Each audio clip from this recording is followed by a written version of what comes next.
Welcome to Teaching Artist Podcast, a show dedicated to discussions of teaching art to kids, making art, and how those things overlap and feed each other.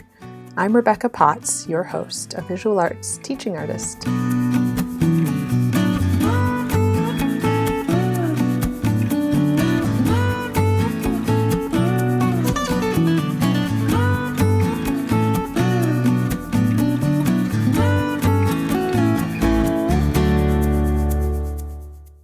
I had such a great time visiting Hilary L. Hahn's beautiful home and talking with her. She has worked as a teaching artist for over 15 years. She shares how she began teaching and how she shifted her career over the years. Hilary went from teaching 28 classes per week and squeezing in time for art making at night. Sounds familiar. To hosting workshops around her favorite topics. She continues teaching at elementary schools very part-time, while hosting workshops and private lessons, collaborating with stores and companies, and creating a wonderful little niche for herself here in Los Angeles. She's also launching an e-course to teach other artists and creatives how to get started with hosting workshops. We dig into time management and just how she does it all, while also mothering and making time for her own creative practice. Hilary also talks about her experience with set design, mural painting, watercolor, and how her practice has evolved. She now focuses primarily on fiber arts and natural dyes. Hilary L. Hahn is a California textile artist and educator. She serves a community of creatives, craftsmen, and artists who wish to deepen their knowledge of various fine crafts, emphasizing textiles through writing, workshops, and e-courses. She creates modern textile designs inspired by natural dye processes, indigo, and interior design. Hilary, welcome. Hi, thank you. Yeah, thank you for being here or having me come visit you. So I guess the first question I really have is, take us back to the beginning. How did you become an artist, a teacher? Did one come first? Yeah, I was definitely an artist first before becoming a teacher. Yeah. But they kind of happened around, the same time. I was studying art and set design. So I was actually designing sets. I was really into that. This is in college. Yeah. And even in high school, I took the full spectrum of all the art classes I could possibly take. So I've been doing art for a long time. And my senior year of college, I got the opportunity to teach, which is really unusual to get started then. But I had a friend, David, who was teaching. He was already a teaching artist. And a position opened up at a high school near the college. Wow. And that ended up being a full-time position. So he originally had offered me that position because he didn't think he wanted it. But he graduated before me. So he ended up taking that full-time position, and he gave me his elementary teaching position. That was part-time. So I was still in school. I was able to start teaching part-time. Yeah. And I was able to do that through a gallery in a nonprofit. So it was a teaching artist position in public schools in Ontario School District. And I did that for 2 years. Wow. So I did while you were finishing up school. Yeah. I think I taught classes 2 days a week, the days I didn't have school. Wow. And I just jumped right in, and I had this really fantastic professor that had been a kindergarten teacher. So lots of tips. Yeah. So she was like, whoa, you don't know what you're doing. And I'm like, I agree. I don't, So she sent me volunteer students from the art department to come and help me and support my teaching. Yeah. And she sometimes just extra hands. Yeah. Make a huge difference. Yeah. She created a whole class around the art of teaching for a semester and let me take that. That's great. It was really cool. Yeah. Wow. So that's how I got started. And so now I've been teaching on and off for over 15 years. Yeah. Yeah. And I know we were talking earlier about how your teaching has evolved. Yeah, it's changed a lot. It's gone through a lot of phases. And do you feel like your art making has also been evolving? Definitely. Have they gone through phases together or Yeah, for sure. I used to when I started out, since I had that background in set design, I was really interested in like interiors and installations. I liked to do murals with my students a lot because of that, because I was used to painting big sets. So, you know, at one of the schools that I was at with PS Arts, we did a mural in Playa del Rey Elementary, and we had college students from Loyola Marymount come and volunteer, and they helped us, and the teachers helped us paint it. Ooh, awesome. Yeah, and I also did murals with teens, like for production companies. I did one on Melrose. So I was really interested in like painting and doing murals for a while. And how did you connect with those companies? Like, how did that come about? I taught for summers for the production company, and I taught a set design class for teens. Okay. So that was like one of my first teaching gigs in LA. It was a production company for teenagers, and they would mount like productions on Pico Boulevard. It was called the Pickering Street Players. And, you know, so I would teach set design, prop design, and like weave in some just like visual arts, like painting lessons and stuff like that. Yeah, it's so interesting here in LA how all of those things mesh. And it's so cool how we have the entertainment industry here. I think it, you know, gives us a lot of like opportunities. I think there's no shortage of creative opportunities for artists in LA. Yeah. And I know Hilary and I both work for PS Arts. Yay! Which, yes. Right now, one of the artists that we're really looking at is Anna Serrano. And I know she also had that connection. Like, she's done sets. I really love that about her. And I've been inspired by her work for quite a while. Yeah. A cool thing that happened is one of my private clients hired me to do some evening workshops where we built big sculptures in their home based on Anna Serrano's work with kids. So we had a bunch of like neighborhood kids come over. We saved all of these different like recyclables. Amazon boxes are a big one because there's so many. And her work is really inspiring. Yeah, and the kids have totally responded to it. They've really responded to it. Yeah. We did that at the school this year, and we saved milk cartons because of the piece called Cartonlandia. So I wanted it to be something like really tangible that they could connect to. Yeah. And they see those milk cartons every day, rinsing them with boiling hot water in the cafeteria, and then, you know, gessoing them. We like prepared them and created little installations. I love that. Yeah. Oh, it's been interesting to see how lots of different teaching artists have taken that inspiration. Mm-hmm. I don't know if you've seen what other people have been doing. Like, it has ranged from like drawing and collage to I've heard about sculpture. Yeah. Somebody was telling me about Davida, another teacher's collages. Yeah.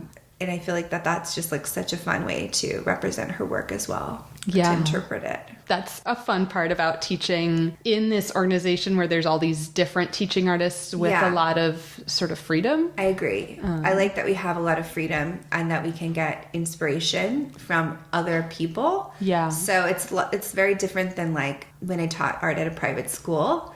I just, you know, you don't get to see as much what other people are doing and getting that inspiration. Yet it can feel very isolated in some ways when you're kind of at you're a school like the on your only own. artist. Yeah. Totally. Yeah. And not having very frequent PDs or professional development days or trainings, you know. You're not always seeing each other. Mm-hmm. Also, I'm curious, part of your evolution of teaching has been like these online workshops and in-person workshops, private lessons, so many things going on. I don't know how you even do it all. It's so fun. I think like just managing my time, and I like to set up my schedule at the beginning of every week, and I take a look at it. And right now it's really working for me since my son's in kindergarten. And he likes to go to school for the longer day. He actually complains when I pick him up early because he's in an after-school program where they do tons of arts and crafts. So usually if I get him early, they're in the middle of like some really fun craft, and he's like upset that he's going home. He's like, go away. So the thing that's been really fun is I've been able to schedule a lot of privates in the early to late afternoons. Nice. And then I use the first part of my day up until noon or 1 to run my creative business, which is workshop hosting and private private lessons. Yeah. Yeah. And can you talk more about your, like, the upcoming online workshop that you're putting out there? Yes. So it's called The Creator's Path, and it's actually a toolkit for creatives that shows creatives how to put together their own workshop series, from, having an idea for a workshop to implementing that idea, planning it out, finding the location, and getting the audience, the members that would be really interested in the workshop to sign up. That has been a discovery process myself that really started when I started hosting privates, and then evolved about 3 or 4 years ago when I started hosting live in-person workshops. So I really had to figure out all the different ways, and there really are a lot of different ways that you can put on your own workshops. Yeah. You can collaborate with brands. You can, have proposals, and you can take those proposals out to different venues and see if they would like to host you if you don't have like a really big following yet. Right. So the Creator's Path is going to cover like those different ways of doing it. And I just am really excited because I feel like I can work with people beyond just LA. I could work with like creatives like across the country or even across the world that want to get some insight about like how to go about doing that. Right. Yeah. That's so great. I love that you're branching out from here. I'm teaching you my creative things. You've been doing textile design, shibori. You've been teaching these like workshops in the arts, but now you're adding to that you're teaching other artists and like helping us be able to teach what we love. And that idea really came from like, I wanted to create an online course for indigo, and I probably will, because that's my niche that right now people are really following, and I'm doing a lot of textiles. But that's such a niche. It's such a small group of people that will be interested and will benefit from learning how to indigo dye and shibori dye, which is awesome. But I wanted something that could like kind of serve a larger audience. And, I've been mentoring teachers. I'm on the faculty as well at Brentwood Art Center, and I've been a teacher mentor for like 6 or 7 years there. So I just want to like, be able to like use what I've learned through that. And I love connecting with other artists and other creatives. That's like the most inspiring thing for me, because I learn so much from what, just working with them and their experiences. Yeah. So it's really exciting. And do you feel like that has also inspired your art making? This, what you learn either from other artists or even from your students, your kids that you work with? A big thing was the workshops for me because, I have a 5-year-old. We discussed him. And right when I had him, I was feeling like, not getting that much creative time, not getting that much creative time for myself. So I decided I would personally enroll and be that workshop attendee, and I would take like workshops around the city of LA. I took a big textile workshop with some block printers that I really admire out in Joshua Tree. And that was like a really important workshop for me because it happened that they worked with natural indigo that day. And it was such a coincidence because they dye with like an array of materials, and I had no idea going in that they were going to be indigo dyeing. And I happened to, have been doing that, and I had already hosted a workshop in it here in LA. Wow. So just like really exciting. I took a woodworking workshop as well. That was very inspiring. It's a totally different medium, but I just wanted to have like 4 hours to myself to go and do something that I really loved or would care about. Yeah. We made a cutting board, and I didn't become like a full on, a full on woodworker or anything like that. But I think just like, freeing up your creativity is super important. As adults, we don't get as much time to tap into that. Yeah. And I think kids are like naturally creative. And I think if they have the right programs at their schools or the right after school programs, then they get a chance to kind of connect with that creativity and hopefully, maintain that spark. But then I wanted to do it for like moms and for entrepreneurs. And I've had like doctors take my class that are like in more high pressure jobs that they feel like, even like architects, that they wanted to feel more like, I did one for Herman Miller. Like they wanted to feel like more spontaneous in their work. So it can just like help adults so much as well. Yeah. Yeah. To just feel a little bit free and like let that little creativity out. Yeah. Definitely. So then with those, you're like reaching out to a place like Herman Miller and saying, hey, I have this. Well, or now are it's they the contacting opposite. you? Yeah, now they're contacting me. So Nice. most of my latest... That's a great switch. You're like, yes. And like when I first started, so I just started hosting the workshops myself, and I have shopped out a few proposals. But I honestly, now that I have online presence, now that I have a website, now that I have an Instagram following, it took years to build, so it definitely didn't happen overnight. Right. But I get inquiries every month asking me to come and do workshops with these really amazing brands. That's great. Yeah. That's so nice. Yeah. That you can are you even at a point where you can kind of pick and choose and be like, no, I don't have time for this one. This looks great.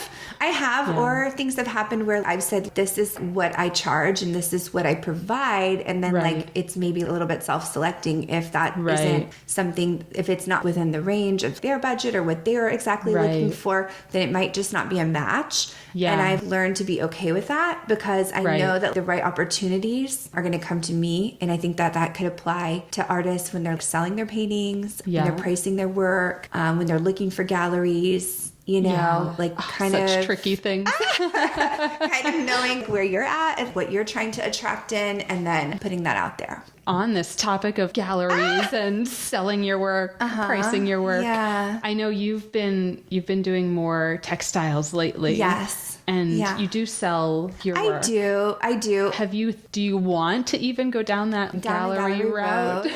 Well, full disclosure, I worked for a gallery in Laguna Beach for like 2 years right out of college. Okay. And while you were also teaching. While I was still teaching. I was still teaching 2 days a week. Both things going on. But yeah, I mean, I like traditional galleries. And of course, if there was some like fantastic gallery that sought me out or that I discovered, I would totally want to put my work in a gallery because I think that they're really respectable and that's a really reputable way to go for artists. But right now I'm doing commission-based work and I'm doing online sales. And I would just say that it's not my emphasis between running e-courses, running workshops, and then developing like my textile line. I just don't have time to seek out, like galleries at the moment. But could that be something in the future be really exciting? Potentially. Sure. Yeah. Why not? Yeah. I know it's so hard to balance it all. And it seems like you're doing an amazing job of prioritizing and somehow managing your time, momming and teaching and art making. All of it. That reminds me of like this thing. It's actually this life practice that I learned in my senior year of high school. And it was in a class called Life Choices. I wish I had that. It was such a good class. Everybody needs that class. About big rocks and little stones. And they say if you have a jar and you have only like big rocks and little stones, then you have to kind of pick and choose the big rocks first. You put them in the jar, and then all of the little stones fall into place. And it's a metaphor, but that philosophy is something I still think about when I'm prioritizing my work each day. Yeah. Like, what are those things that I really need to get done?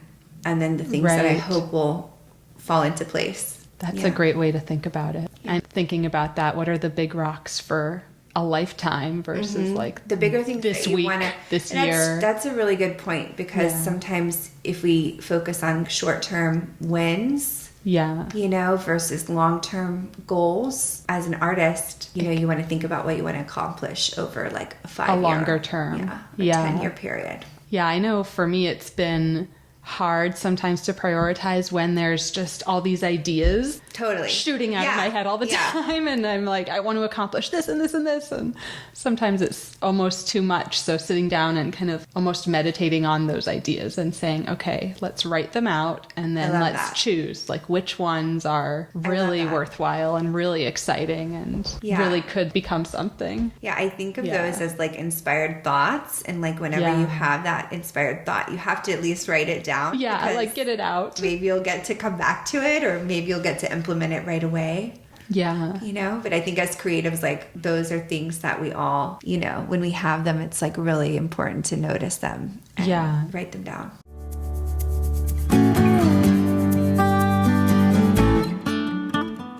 Do you have any tips for artists who would want to teach, or kind of the flip side is people who are teaching, maybe even like classroom teachers who want to make more art, or, art teachers who have gone down the art ed route and really like that's their full-time thing, fitting in more art making and getting more serious about art making? Oh, yeah. Well, so first off, for people who like want to get into teaching or want to start teaching, I think to just get some practice somewhere. So whether it's like, if you're a classroom teacher, you already probably know how to teach. So you could start doing some like artistic lesson plans in the classroom, and you could consult an art teacher or, online to get ideas about how to do that. And also same with like beginning artists that want to start teaching or like getting ideas how to teach. I think once you get a little more serious about it, having a mentor is really helpful. Mm-hmm. And, like when I look at my early career in art teaching, we had some really good coaches, actually at PS Arts, Leah, and a guy named Rich, who I still use. I still use the advice that I got from him and also from Leah. And then Leah is also like a colleague. So even having, a peer group or other teachers that you can bounce your ideas off is really important, because then you start to kind of grow together and learn things together. I used to meet with 2 other teachers in the summer, every summer, and we would plan our curriculum together that's great. In our living room. And it was really productive. We would get so much done. We would get so many edits and ideas out there. Right. So finding like-minded colleagues or other artists that can work with you, or even like a mentor, is really important. Yeah. And then for people who are teaching and kind of in the thick of it, fitting in art making and fitting in art, I feel like I feel like it's like, it can be really challenging. There was a time when I taught 28 art classes a week. Oof. And that was, mostly public and some private. I think like 3 of those were private. And it was hard, like, to make art. I think I was doing it like in the evenings, late at night, and in my spare time. I think if you can carve out, I think the reason that workshops have helped me so much is I create a workshop around exactly what I love to teach, or exactly what I'm working on, or what I want to explore more of. And of course, I've practiced it and I've learned about it before I put that workshop out there, but it gives me more time to practice something that I really want to do, or that I'm really interested in. Right. So then all your materials and demos and everything, and even just kind of messing around with materials, getting ready for that workshop, is also kind of leading into your totally. And art like practice. once it's set up, when I do my botanical printmaking workshop, once it's set up, and the workshop is over and I've got the materials and I've got the setup, which can take like a half a day, to set up and just get into the practice of art making. I can leave it out, for the whole, usually my studio days are Thursdays and Fridays. Yeah. So I can leave it out throughout the weekend, and I can kind of like extend my art making time throughout the weekend as well, which is really nice. Yeah, that's great. Yeah. So you can have all the materials set up. Everything's set up, everything going, and then you're kind of just like in that flow, because I find jumping out and jumping back in can be tricky, because you need that space and that time. Usually I can't create something unless I have a minimum of 3 hours to really get into it. I recently read an article that another teaching artist had posted that was about the brain after 45 minutes of art making. Your stress levels, your cortisol levels, everything, the hormone drops completely. Wow. So just like showing that if you do have 45 minutes, that's kind of like the amount of time that you need to really drop in. So even if you don't have 3 hours, I wouldn't discourage anybody from, taking 45 minutes to drop into something or make something. I'm just thinking about our class times. Yeah, 50 classes minutes. that are scheduled Most of them as are 50 45 minutes. or 50 minutes. Yeah. That makes me want to even more try so hard to keep my talking bit down. Yeah. So that give them the full 45 time to get into that flow state. And access which is that so hard to do. Part of their brain is really important. Yeah. It's tricky when you have that time, and that includes, welcome, come in, sit down, here's what we're doing. And then at the end, clean up, gotta go, get out.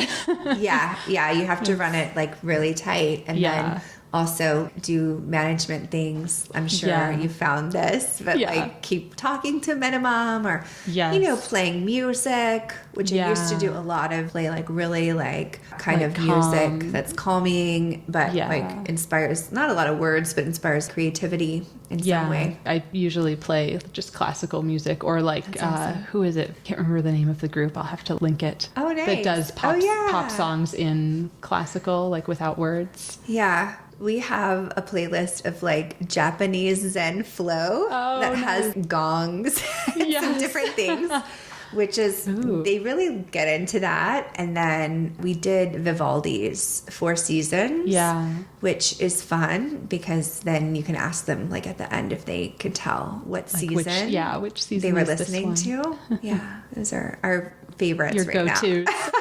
Yeah. Oh, so the other thing that I feel like came up there as you're talking about fitting in time for your art making. Yeah. I wanted to circle back again to your own art making. Oh, thanks. And have you describe for somebody who's hasn't seen it or who isn't like looking at it what your artwork looks like and what you're like what you feel like is your thing right now. It's really textile based. I had a background in painting, and I did a lot of painting, like we talked about, and watercolors.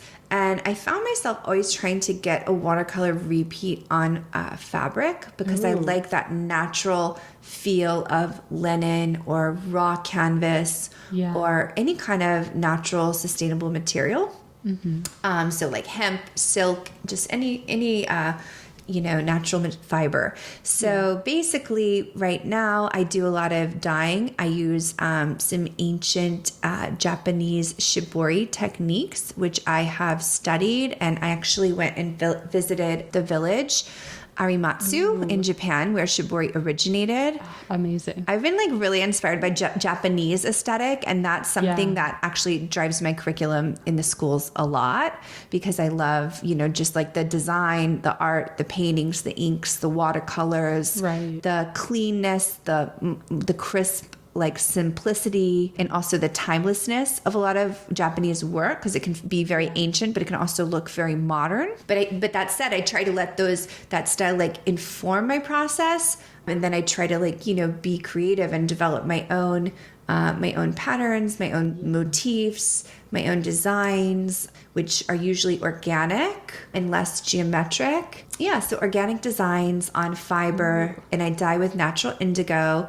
which people always ask me what it looks like. It's a pigment that's extracted from a leaf that was used all over the world, from, Japan to India to West Africa to the Americas. Wow. Prior to the invention of chemical dye processes. So I'm really inspired in just like the idea of sustainability, getting back to nature, and using this beautiful blue, which in Japan, there's 9 different shades that you're said to be able to achieve with indigo, from light to dark. Yeah. So as an artist, I feel like it's very painterly in that you can go the full value scale with the pigment. Amazing. Yeah, and then I started weaving other colors in, because some feedback I was getting was everything is like blue, which I do like the color blue, and I love the color turquoise, and it actually turns from turquoise to blue as part of the oxidation process of indigo. But I then that drove me to like want to learn more about other natural dyes.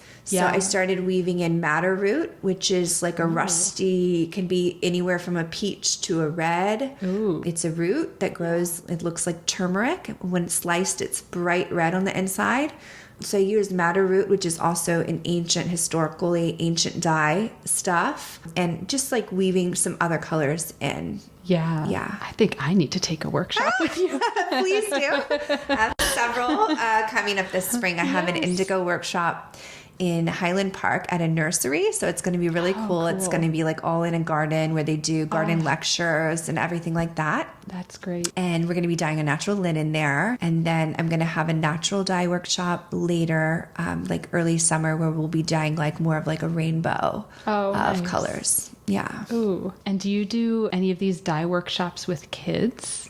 I did one for a teen group in Malibu this past Friday at this amazing family farm called Plumcott Farms. And I wanted to give them like 4 colors. So I gave them the primary colors in natural dye. I gave them indigo blue, Osage orange, which is like a yellowy orange. It comes from the wood pulp of the inside of a tree. Wow. Madder root red, and logwood purple, so that they could kind of get the full range of color when they're dyeing. And that's similar to the colors that we'll work with in our natural dye workshop later in early summer. And how do they respond? Were the kids really excited about it? They said really cool stuff. Yeah. They said, I didn't know that you could get color from nature. And that's like such a fundamental thing. I mean, that's where color comes from, you know? That's interesting. They're so used to just like, here's the marker, take the little. Yeah, it's like in a tube or in a inside of a stick somewhere. Yeah. So magical thing made in a factory. Yeah, so far away. That one actually had pomegranate skins, which also make yellow. We did boil some of those, and I showed them how you could use avocado pits as well. And then the cool connection with Plumcott is they were actually growing some indigo. They happened to be growing it, which is actually really rare. And so the kids got to actually see indigo, what it looks like, and then to know that we're dyeing with it, which was just a dream. Yeah.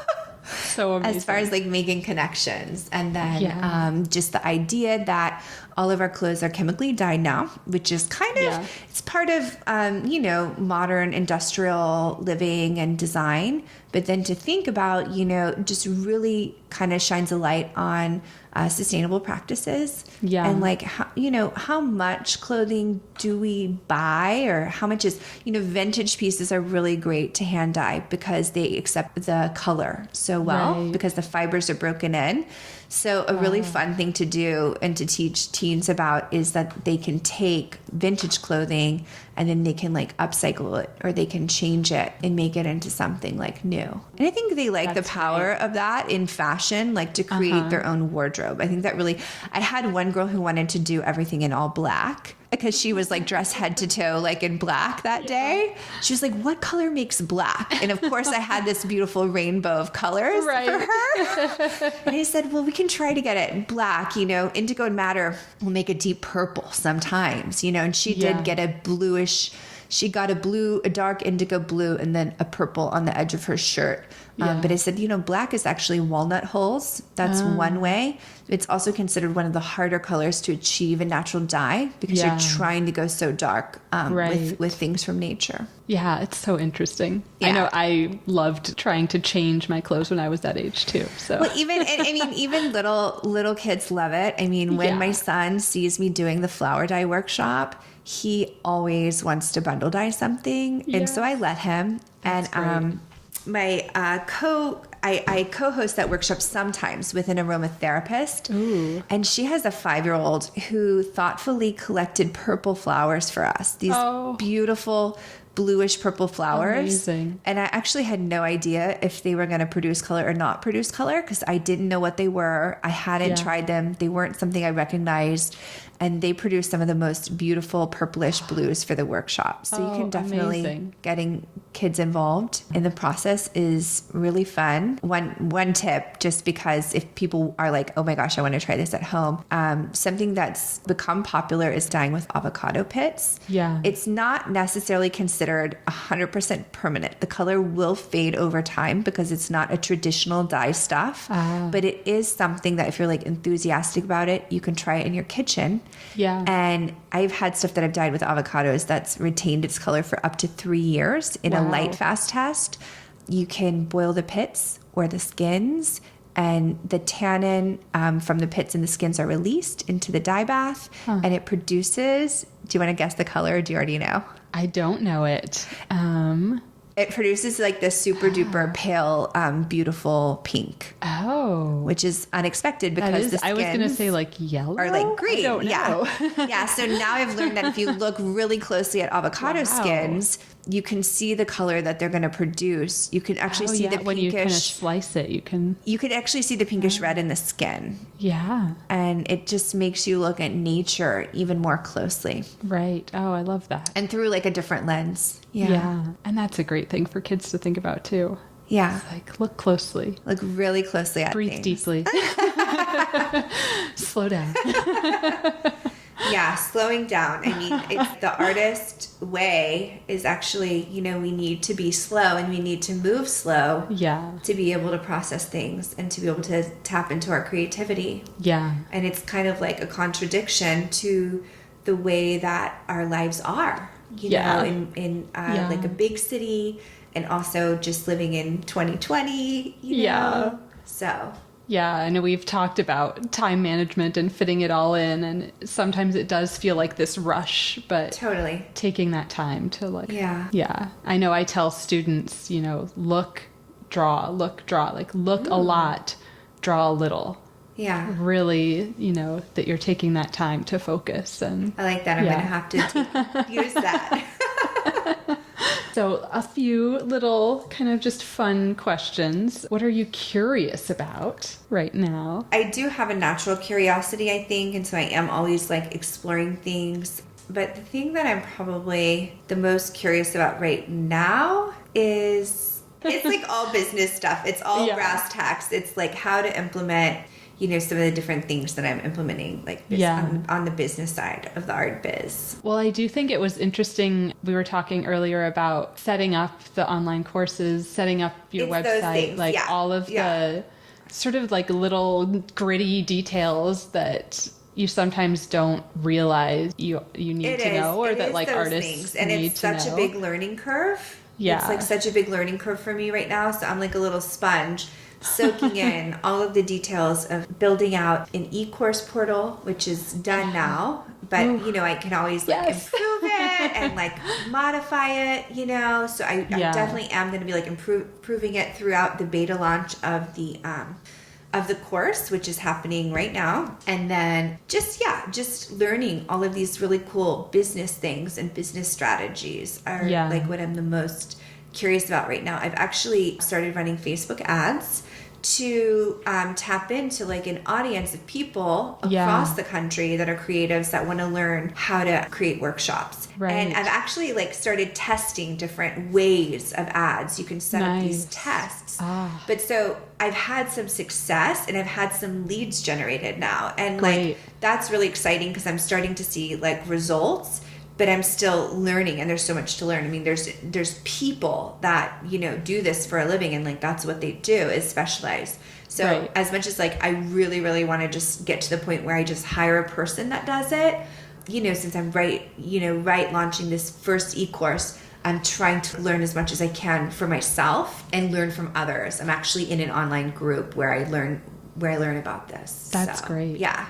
Yeah, it is crazy how much we need to know now as artists to get our art out in front of people, and then also to connect with the right people, the people who like are like they want to learn what you already know. Yeah. So. Yeah, and we were talking a little bit about that idea that like I am not my client, like I am. Totally. So then finding who is, like who are those people that who is want what you have. Exactly. Yeah. Exactly. And in a way, though, maybe I was my client, or I see a lot of myself in my clients for sure. Yeah. When I look through who I might serve, definitely, and especially with this teaching artists, definitely other teachers, creatives, painters, people who are in college that maybe want to start putting together like how I was, like those after school classes that I did in a school district and want to know how to do that. Yeah, so much to learn. Okay, a really fun little question. What's your go-to order at your favorite restaurant? Oh my gosh. Just get to know you a little more. Well, if you're ever in West Hollywood, we eat a lot at this amazing restaurant called Vegan Glory. Ooh. And I'm vegetarian, I'm not vegan, but the food is super fresh. And so I highly recommend it to like anybody, like my neighbors. Like, they like loved to go there because it's vegan Thai food. Yes. Just extremely fresh, tons of vegetables. And I like the Kung Pao veggie. So if you like really spicy food, it's a Kung Pao spice vegetable with rice, and it comes with these amazing organic homemade soups. Nice. And I've been going there for a really long time, and it's like a family favorite because my son loves their soups. He loves their rice. He loves their special spray on soy sauce with liquid aminos. Awesome. It's very LA because it's like very healthy. But if anybody's like even coming down with a cold, Just go there. I highly recommend you get takeout. Like, go over there, get their takeout, get their lemon ginger. They have this amazing hot lemon ginger drink. So just, working with kids, having a kid.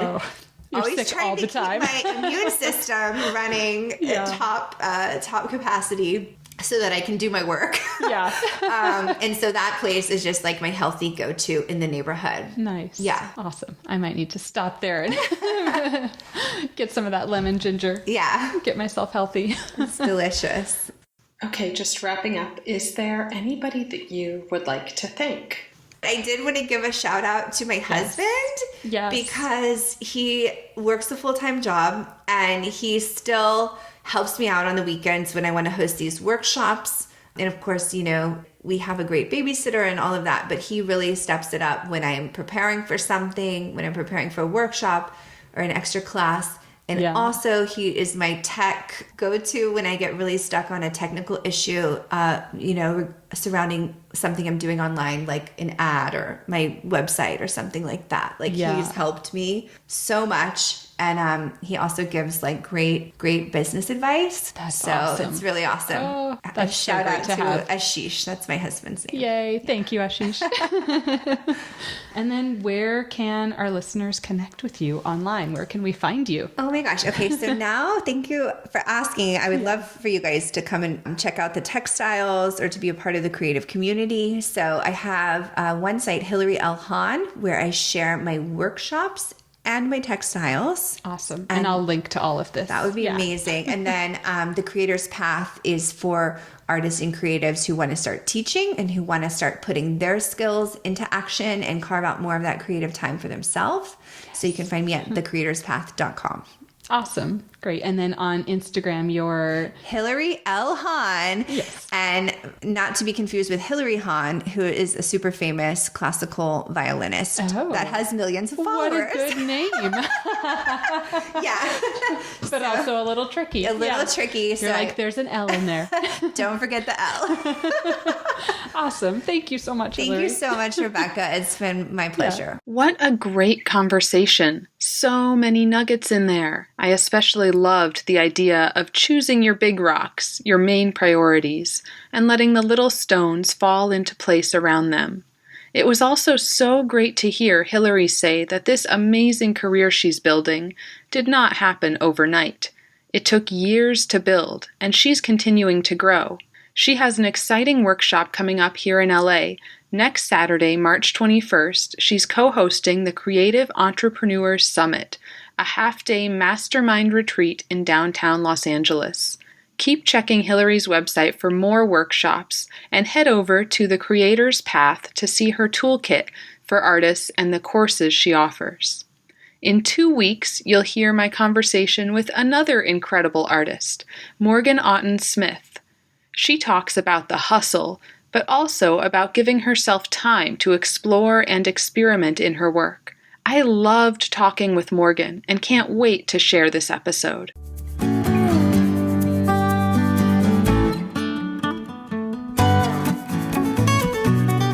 Thank you so much for listening. As always, you can reach me at Teaching Artist Podcast on Instagram or teachingartistpodcast@gmail.com. Who do you want to hear from? Please share your recommendations of teaching artists. And if you loved this episode, please subscribe, leave a review wherever you listen to podcasts, and follow me. It really makes a big difference. Thank you.